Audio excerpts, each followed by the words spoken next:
Episode 300, The State of AI Address. The primitive forms of artificial intelligence we already have proved very useful. AI is a golden opportunity. How do we ensure that this technology is regulated? The long arc of technological history is now in an extraordinary new phase. The AI 6 podcast with Joanne Sweeney. 1 year, 300 episodes. This is the State of AI Address. Happy birthday, AI 6. Hello and welcome back to AI 6, the podcast that has been going for 365 days. And I'm your host, Joanne Sweeney. 1 year ago today, on St Brigid's Day, I pressed record on the first episode of AI 6. St Brigid, our female patron saint of resilience, leadership, courage, and spiritual strength. I didn't choose that date by accident.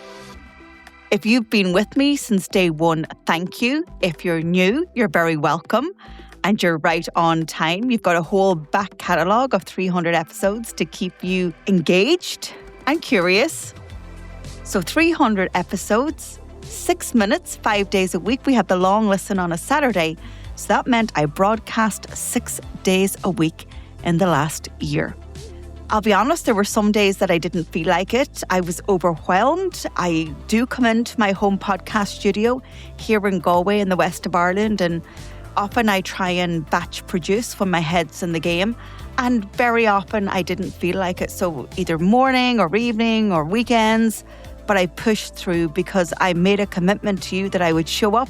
And now I'm glad and really proud that I have. And so if you've been listening and some days you heard my voice was tired, you'll know why. But listen, I still showed up. We show up on the days that we feel great, and we show up on the days that we don't feel great.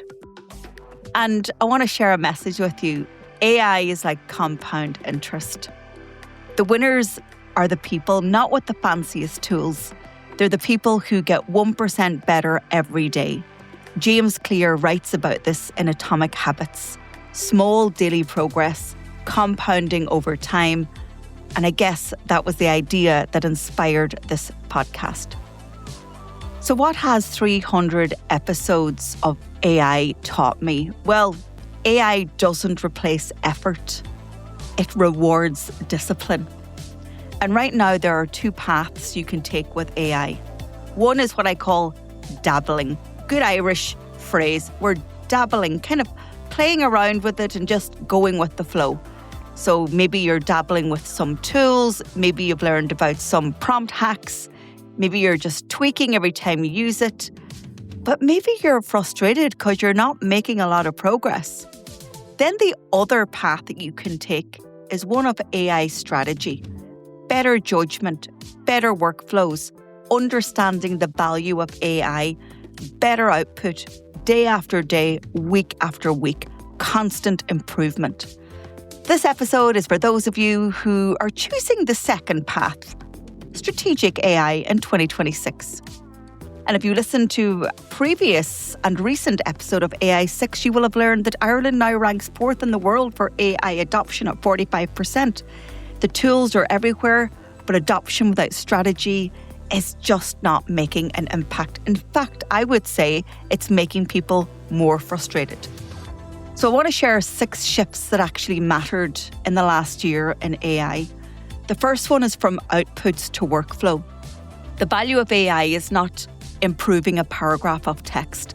The value is a better system. If AI isn't saving you time end to end, then you're dabbling, you're not improving. Secondly, from prompting to briefing. Prompting is not the core skill. It's about briefing. Most bad outputs come from vague inputs. And I teach this all the time in my classes. The quality of what you get out depends entirely on the clarity of what you put in. Remember, your AI assistant is a junior, an intern. They need context, they need time, they need attention, and they need feedback. Thirdly, trust became the currency. We've entered an era of plausible everything. Plausible text, realistic images, plausible expertise. But actually, The real currency is trust, and it depends on the process. The process of how AI can improve your workflows end to end. The fifth shift is that judgment is the differentiator.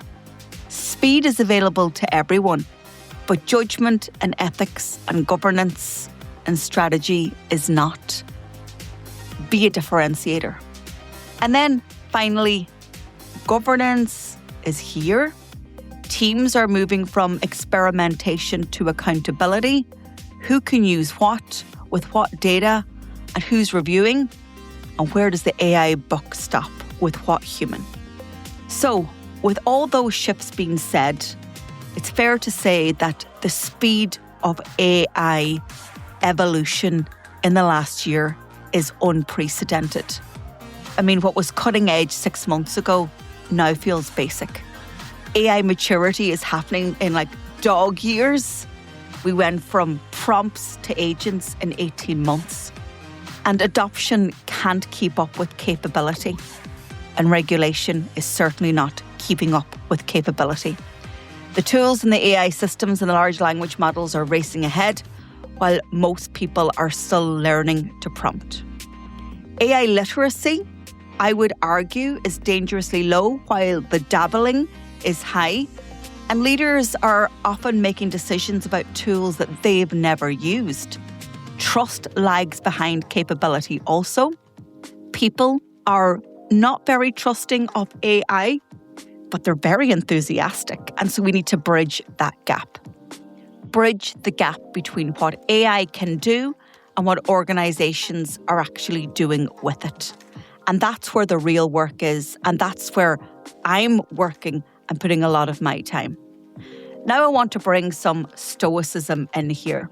If you've listened to my podcast or if you follow me on Instagram, you'll know I'm a huge fan of Ryan Holiday, and he studies Stoic philosophy. And fun fact, I studied philosophy in my first year at university.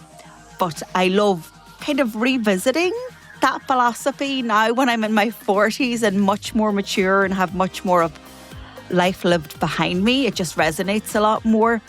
But Ryan talks about not being able to control the pace of change. We can't control the headlines about AI, the news that's coming in every day, all the disruptions, and we can't control what the platforms do next. But we can control what we do. We can commit to embracing AI, being part of AI for good, learning how to use it ethically, morally, and with governance front and centre. So we can control our AI standards, and you can control what you publish, what you approve, and what you share. In a world of synthetic everything, judgment is the advantage.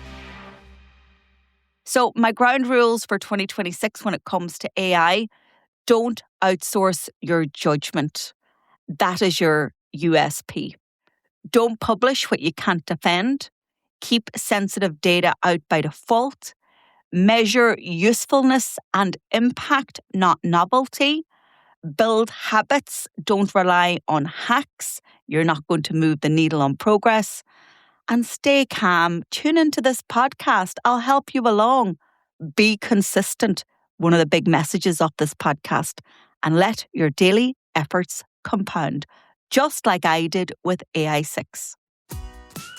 William Butler Yeats is one of my muses, and his portrait hangs above my desk. And he once wrote, "Think like a wise man, but communicate in the language of the people."